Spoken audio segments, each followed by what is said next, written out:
About 5 years ago, I found myself in a situation that I had not experienced in almost a decade. I was suddenly single.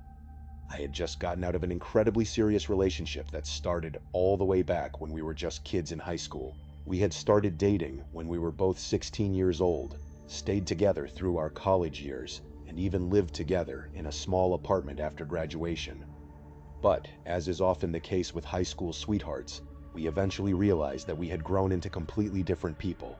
Our goals, our dreams, and our daily routines no longer aligned, and we decided to end things. For the first time in my entire adult life, I had to figure out how to navigate the modern dating scene. I had absolutely no idea what I was doing. Back in high school, relationships just sort of happened naturally, but now everything was digital. So, I did what most people do and downloaded a few of the most popular dating apps on my phone. I spent many lonely Friday nights sitting on the floor of my new half-empty apartment, surrounded by cardboard boxes, swiping endlessly through profiles of strangers. I went on a few dates with several different women, but they went absolutely nowhere. One girl spent the entire evening talking about her ex-boyfriend, and another girl literally made an excuse and left after 30 minutes. There was simply no chemistry, no spark, and the conversations felt more like job interviews than romantic encounters. That all changed when I matched with a girl named Josephina.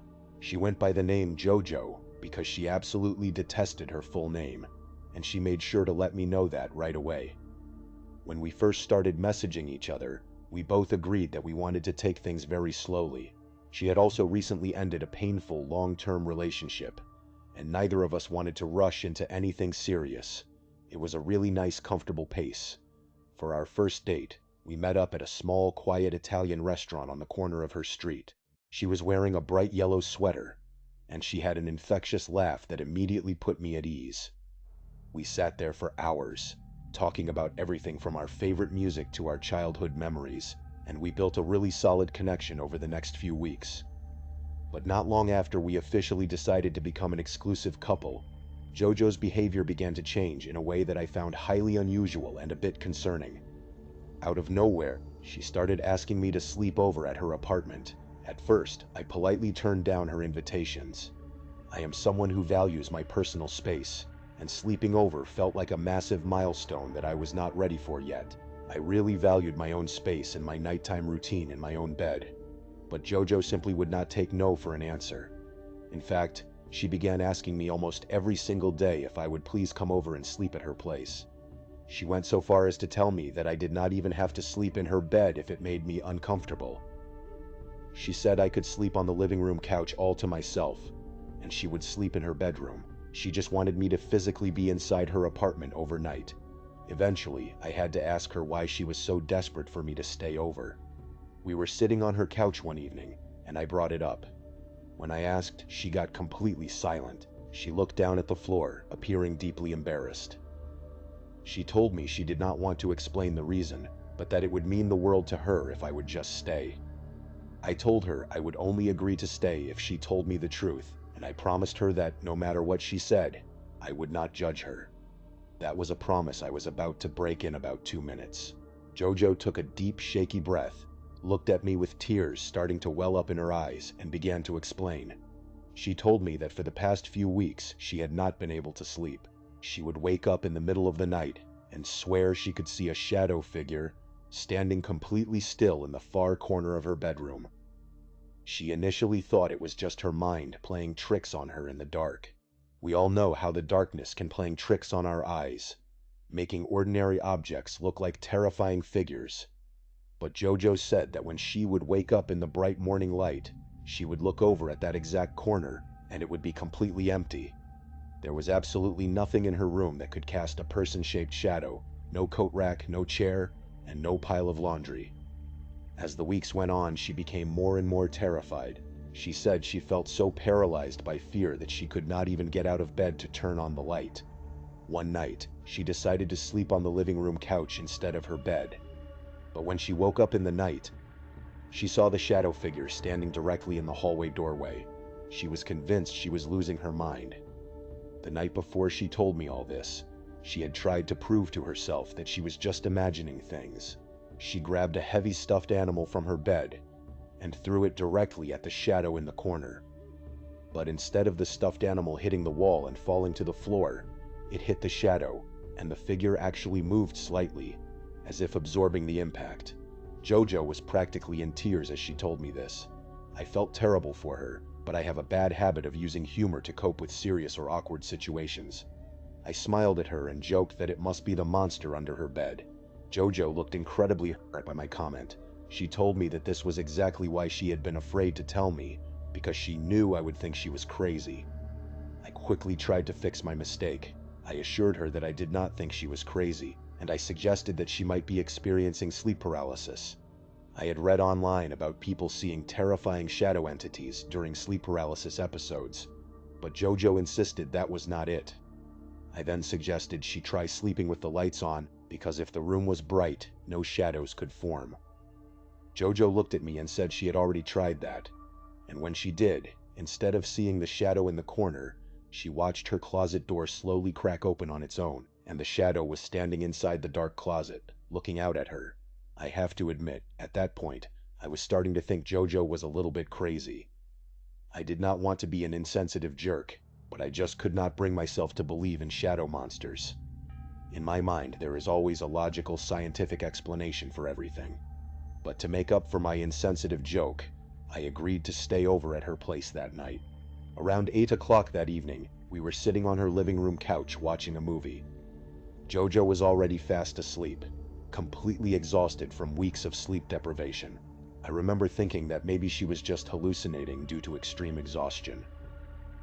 I decided not to wake her up because she looked so comfortable. She was fully stretched out on the couch, and I was sitting upright next to her head, gently playing with her hair. A few hours passed, and I started to feel incredibly tired myself. I turned off the television, got as comfortable as I could in my upright position, and fell asleep. I do not recall the exact time, but at some point in the middle of the night, JoJo suddenly shook me awake. She was trembling with fear and pointed toward the doorway at the far side of the room. I squinted into the darkness, and to my surprise, I saw a strange dark shadow standing in the doorway that did not make any sense. It did not match the lighting of the room, and there was nothing in the hallway that could create such a shape. I started to get up to investigate, but JoJo grabbed my arm with surprising, almost painful strength and begged me to stay. I felt ridiculous, but I started shouting at the shadow, telling whoever was there to get out. It felt like I was just a crazy person screaming into the dark. JoJo was crying, saying that because I could see it too, it had to be some kind of supernatural entity. She whispered that part of her had been hoping she really was just crazy, because the reality of this was too much to handle. I kept telling her it was not an entity, and that if she would just let me get up, I could prove it to her. But she would not let go of my arm. At that point, I was getting frustrated. If this thing was real, and it never moved or attacked, then what were we so afraid of? I decided to prove my point.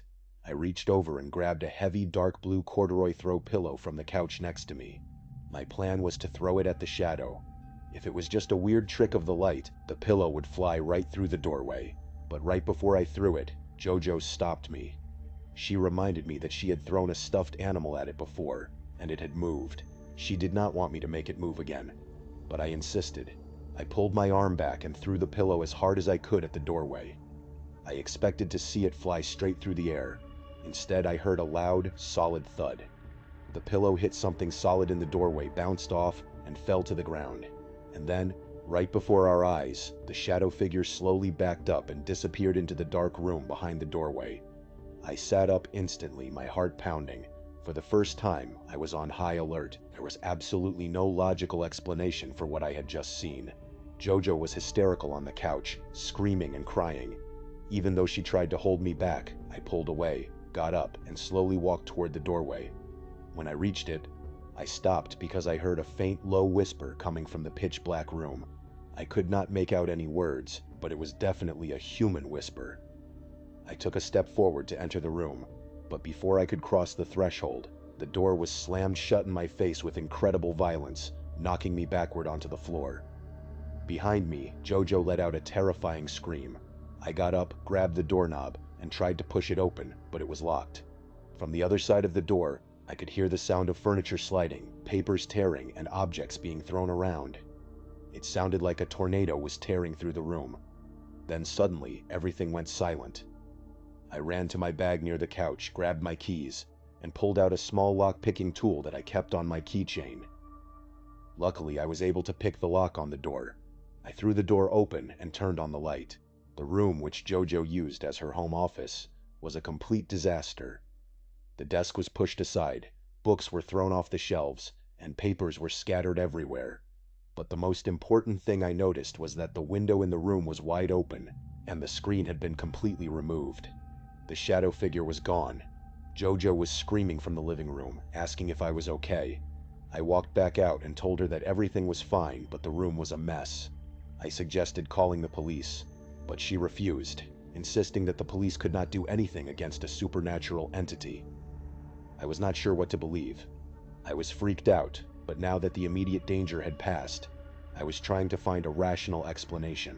We ended up not calling the police, and I helped her clean up the office.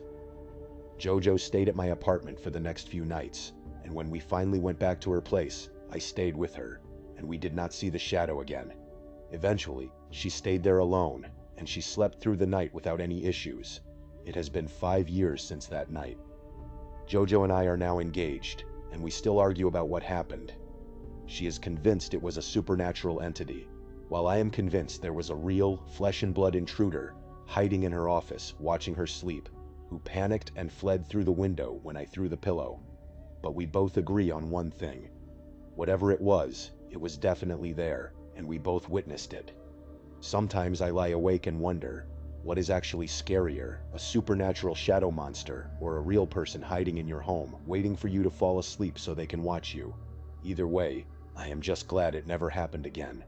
At least not yet. When I was in high school, I was not exactly what you would call a popular kid. I was never bullied or picked on, but I was definitely not the kid who got invited to all the parties on the weekends.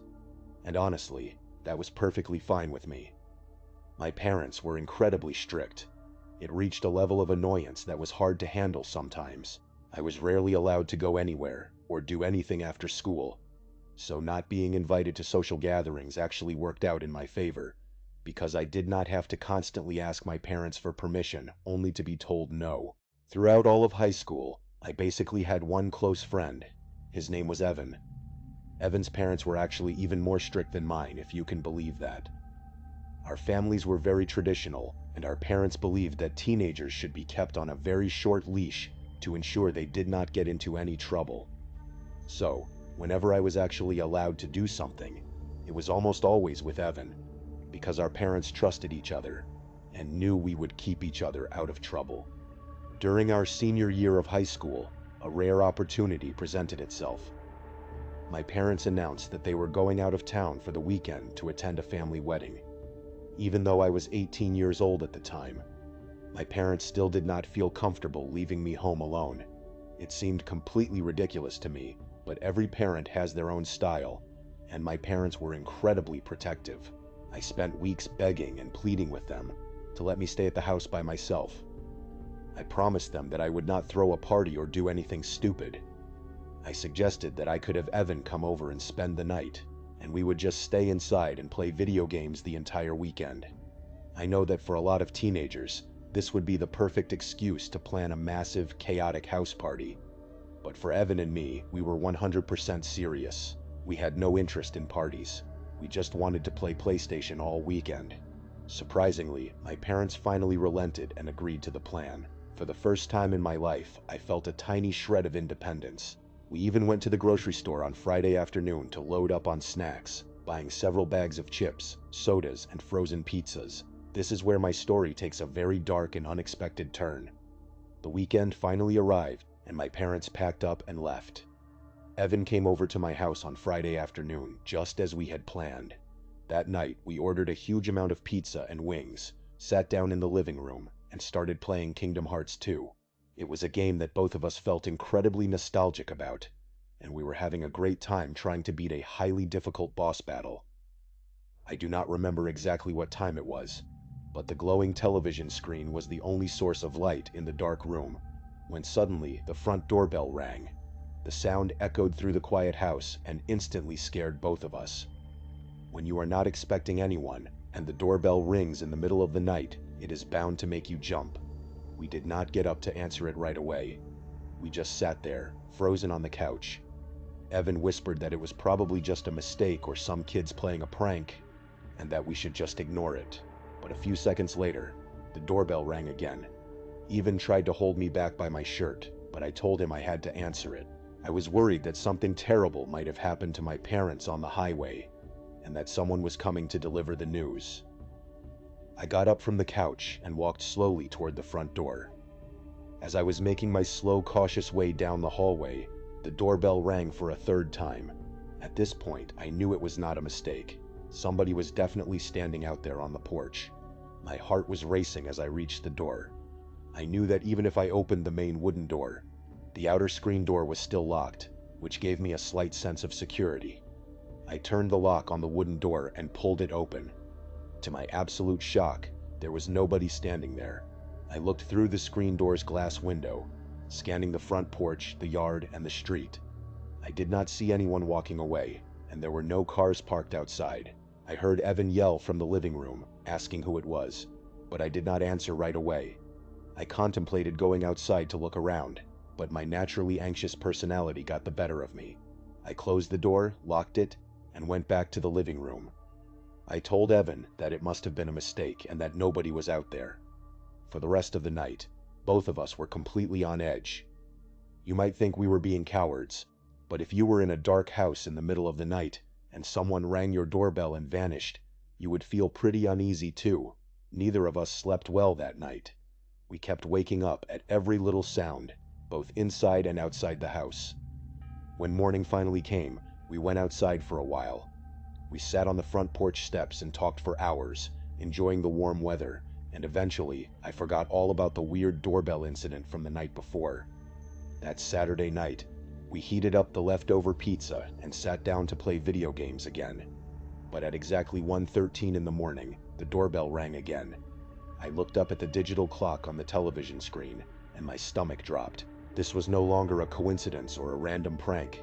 I felt a wave of cold terror wash over me, but I knew I could not just ignore it. I stood up and walked toward the front door once more. Just as I reached the door, the bell rang again. I braced myself, grabbed the doorknob, and pulled the wooden door open. Standing on the other side of the locked screen door was an elderly woman. She was quite short, with stark white hair and deeply wrinkled skin. Strangely, she was wearing a thick, heavy winter coat, even though it was a very warm night, nearly 70 degrees outside. She also had a colorful scarf wrapped around her hair. Usually you do not think of an old woman as being terrifying or unsettling, but seeing her standing on my doorstep at that hour of the night made me extremely uncomfortable. For a few seconds, neither of us said a word. She just stood there, staring at me with a wide, unnatural smile plastered across her face. Finally, she broke the silence. She asked me in a raspy voice if Mr. Walker was home. I paused, trying to process what she was saying, and then I told her that she had the wrong house and that nobody by that name lived here. As soon as I said that, her wide smile slowly faded from her face. She made a low, sympathetic noise as if she was disappointed. But then, just as quickly, she smiled widely again and said, "Oh yes, that is right, Mr. Walker does not live here anymore." I forced a polite smile, told her to have a good night, and started to close the heavy wooden door. But before I could shut it completely, she spoke up again. She asked me if Joe was still around. I stopped, opened the door slightly, and told her again that she had the wrong house, and that I would really appreciate it if she would leave our property. Instead of walking away, she began to laugh. It was a high-pitched, mocking laugh. She said that Joe was definitely still inside the house. When I asked her what on earth she meant by that, she just kept laughing and said that she could hear him inside right now. I decided I had had enough. I told her to go away and slammed the heavy door shut, locking it. As I walked back down the hallway, I could still hear her chilling laughter echoing through the door. Evan was standing in the living room, asking me what was going on. I told him to grab his phone and be ready to call the police, just in case this woman, who was clearly suffering from some kind of mental break, refused to leave.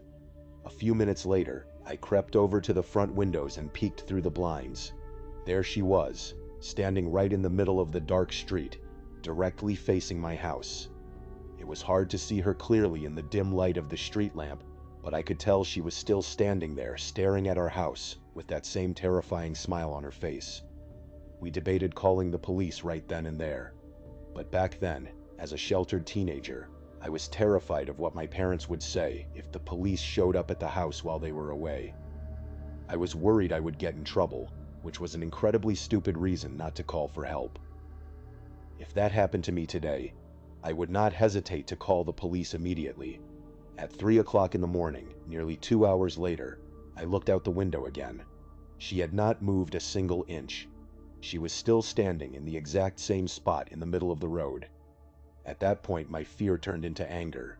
I decided I was either going to open the door and scream at her to get the hell away from my house, or I was finally going to call the cops. I walked to the front door and unlocked it.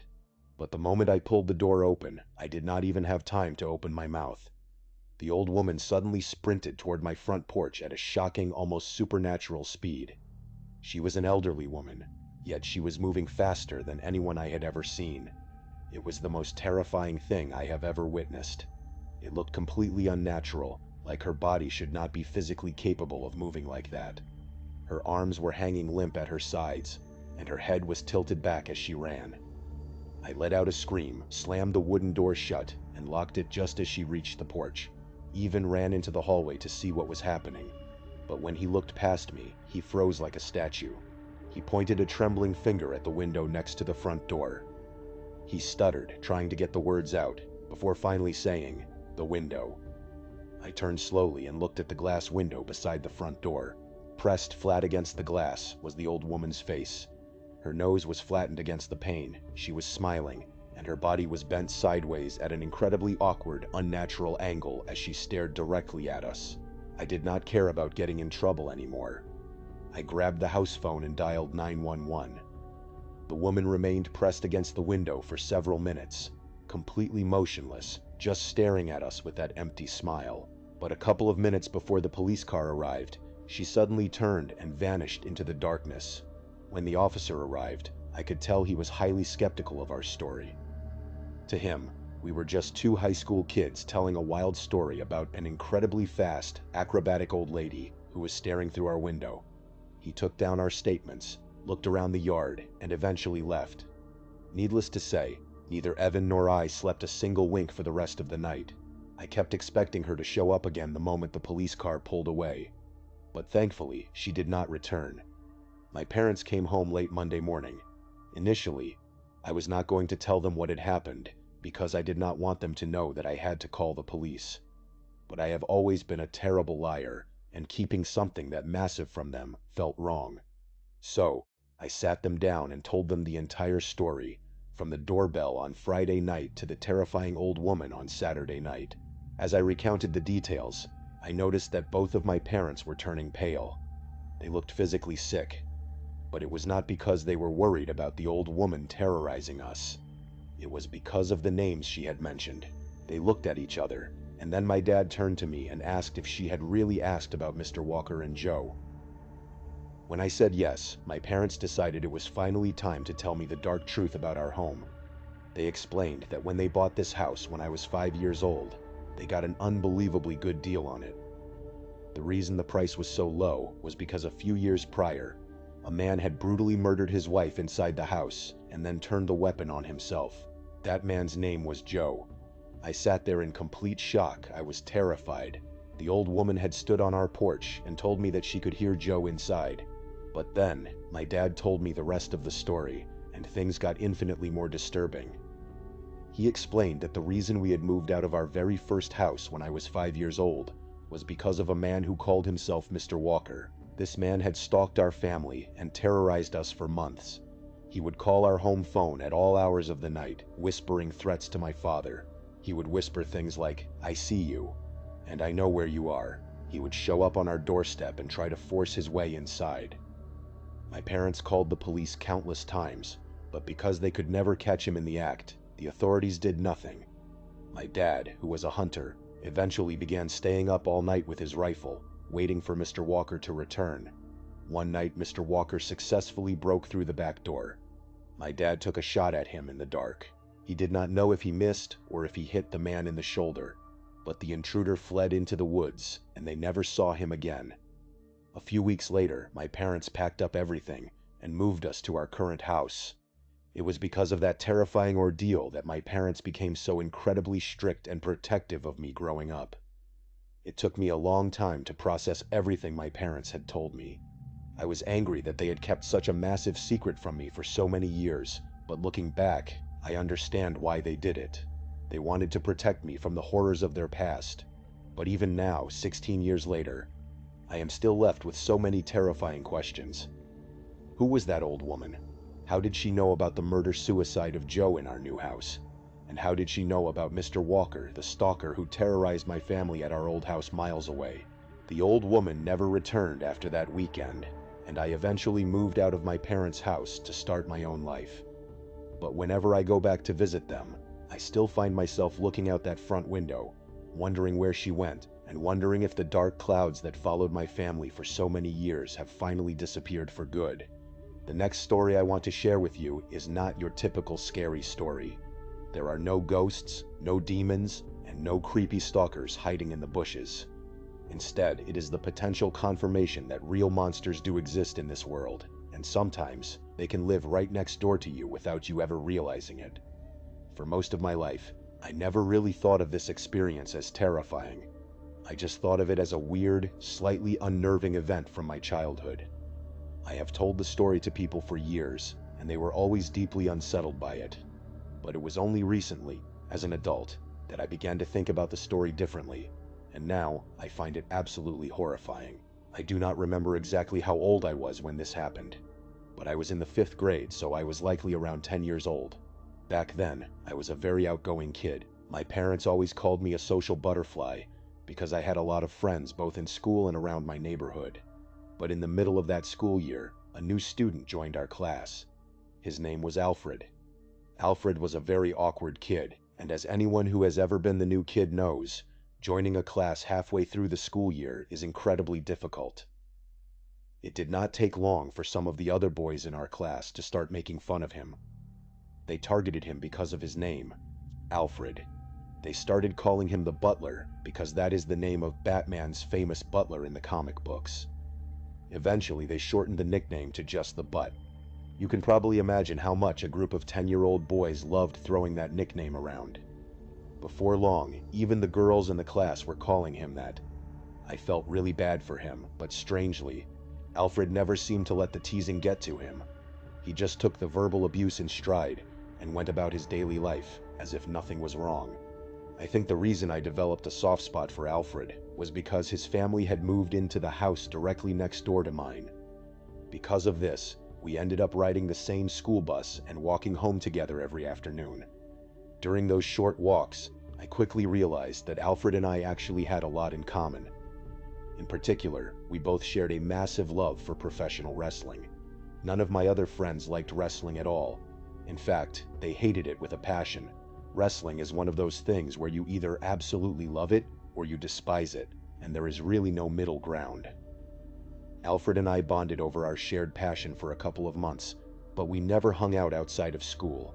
Even at school, our conversations were usually pretty brief. During lunch, I would sit at the main table with my popular friends, and they flatly refused to let Alfred sit with us. Kids can be incredibly ruthless. One Friday afternoon, when I walked into my house after school, my mother was on the phone. She was using her incredibly friendly, polite voice that she only used when talking to other parents. When she hung up the phone, she turned to me and explained that she had been talking to Alfred's mother. Apparently, Alfred's mom was really worried about him because he was struggling to adjust to his new school and felt like everyone was mean to him, except for me. She had asked my mom if I could come over to their house for a sleepover that night. I have to admit I did not want to go. I liked Alfred well enough, but I was terrified of what my other friends would say if they found out I was sleeping over at the Butts house. But my mother, being the kind and generous person she was, had already told Alfred's mother that I would love to come over. I knew there was no point in arguing with my mom, so I packed a bag and made my way next door. When I arrived, Alfred's parents greeted me warmly. They were incredibly nice people. His father was a very outgoing, vibrant man who happened to be wearing a vintage wrestling shirt.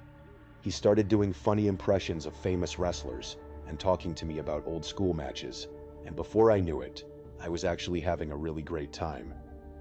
As the night went on and it started to get late, Alfred's parents told us they were going to bed. They said we could stay up as late as we wanted, as long as we kept the noise down and made sure we did not go down into the basement. Once his parents went upstairs, I asked Alfred why we were not allowed to go into the basement.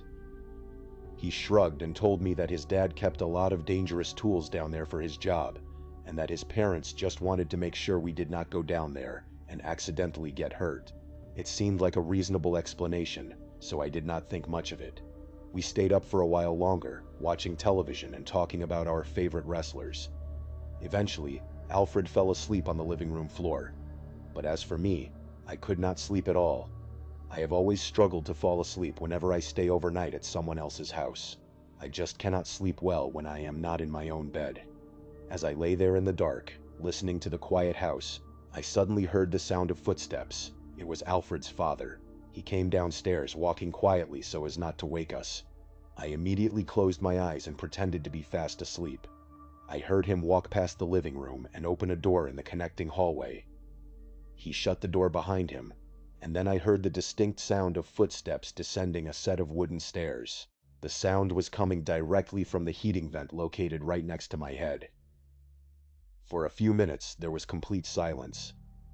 I thought it was a bit strange that his dad would wake up in the dead of night just to go down into the basement, but I figured it was none of my business. But then, a very strange, muffled sound started coming up through the heating vent. It sounded like a television, but it was incredibly static and distorted, making it impossible to hear what was actually being said. I lay there listening to that strange, fuzzy sound for nearly an hour. Finally, the noise stopped, and I heard the sound of footsteps coming back up the wooden basement stairs. The door opened and closed, and I heard the father walk back toward the living room. He stood there in the darkness for a moment, just watching us sleep, before finally turning around and heading back upstairs to his bedroom. I fell asleep shortly after that. When I woke up the next morning, Alfred's father was already in the kitchen making a massive breakfast for us. He was the exact same cheerful, energetic guy I had met the previous afternoon. While we were eating our pancakes, he started talking about old school wrestling again. He mentioned that he had an absolutely massive collection of classic wrestling shows recorded on VHS tapes down in the basement.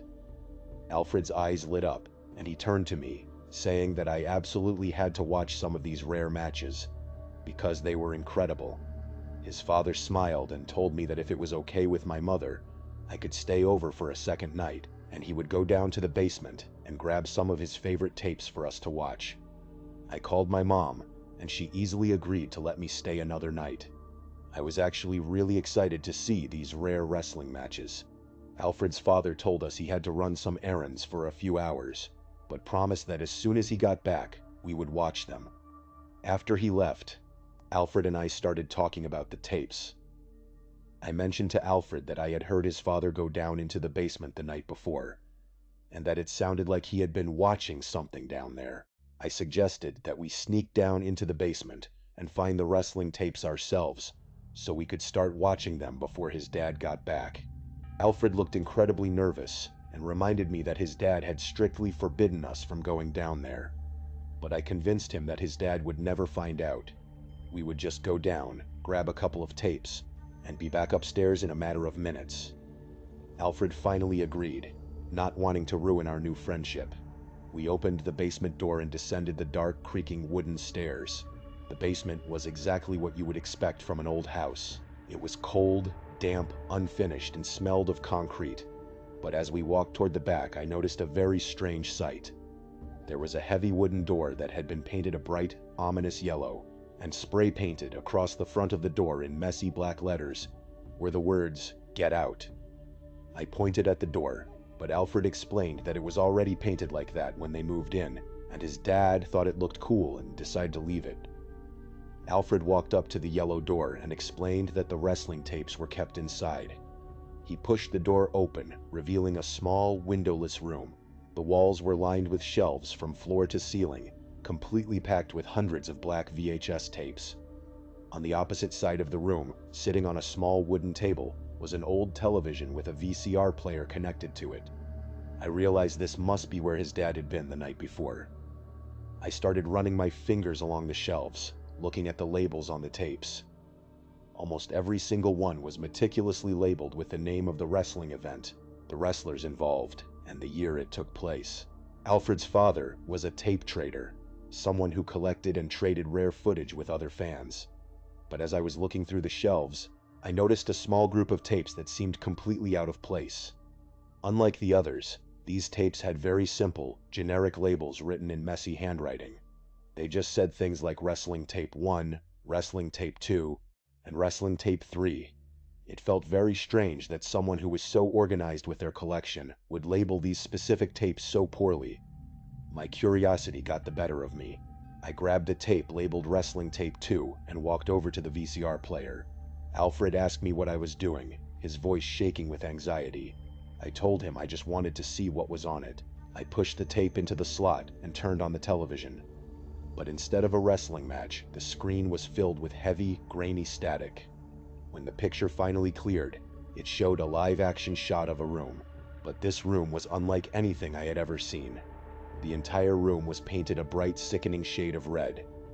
The walls, the floor, the ceiling, everything was solid red. And sitting directly in the center of the frame was a single, empty wooden chair. For the first few seconds of the tape, nothing happened. The camera just stared at the empty red room, but then a sound began to play through the television speaker. It was the sound of screaming. It was not a normal scream of frustration or excitement. It was the sound of absolute, pure agony and terror.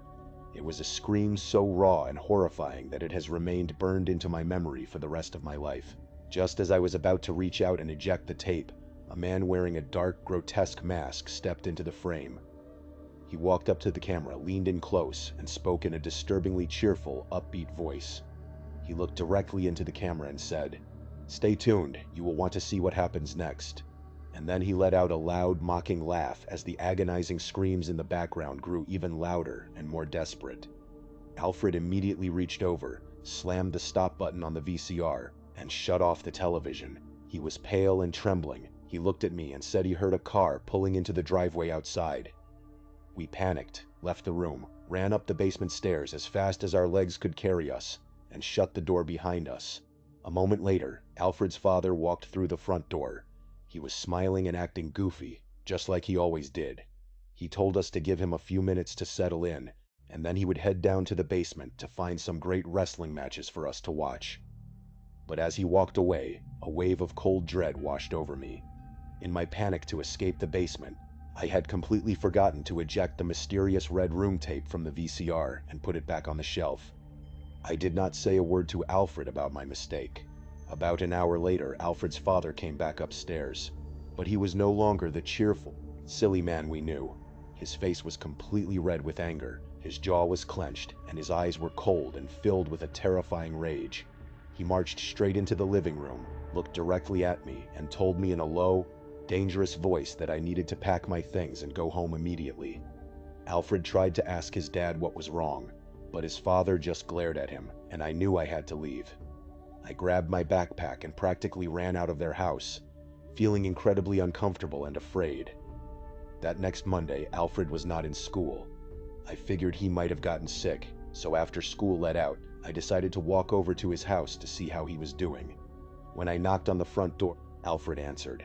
He looked absolutely miserable, and his eyes were red and puffy from crying. He whispered to me that his family was moving away immediately because his father had suddenly gotten a new job in another state. I asked him if he was okay, but before he could answer, a long, heavy silence fell between us. Then he mumbled that he was fine. Suddenly, the shadow of his father appeared in the hallway behind him. Alfred's eyes widened in fear, and he quickly told me he had to go before slamming the door in my face. The very next day, a massive moving truck was parked outside their house, and by that afternoon they were completely gone. At school, our teacher made a brief announcement that Alfred had moved away and would not be returning to our class. None of the other kids seemed to care, but I was deeply unsettled by how abruptly they had vanished. It was not until years later, when I was hanging out with a group of friends in college, that I brought up this bizarre childhood memory. I described the creepy basement, the yellow door, and the disturbing tape of the red room. One of my friends instantly went pale and started telling me about a concept known as the red room on the dark web, a place where people allegedly pay money to watch horrific acts of violence performed live on camera. I tried to dismiss the theory, pointing out that this happened back in the late 90s, way before the modern internet had video streaming capabilities. But my friends suggested that perhaps Alfred's father was part of an early, analog underground network of people who traded these horrific tapes before the technology transitioned to the internet. Over the years, I have tried searching for Alfred on every social media platform imaginable, but he does not exist. It is as if his entire family simply vanished off the face of the earth. As an adult, whenever I think about that tape and the chilling words of the masked man in that solid red room, I struggle to fall asleep. I sincerely hope with all my heart that what I saw on that VHS tape was just some highly elaborate fictional home movie, because the alternative, knowing that I spent the night next door to a literal monster who kept recordings of human suffering in his basement, is a thought too horrifying to bear. Thank you so much for watching. Let me know what you thought of today's episode in the comments. And remember, we have a whole playlist of true crime episodes ready for you to binge right now. Until next time, see ya.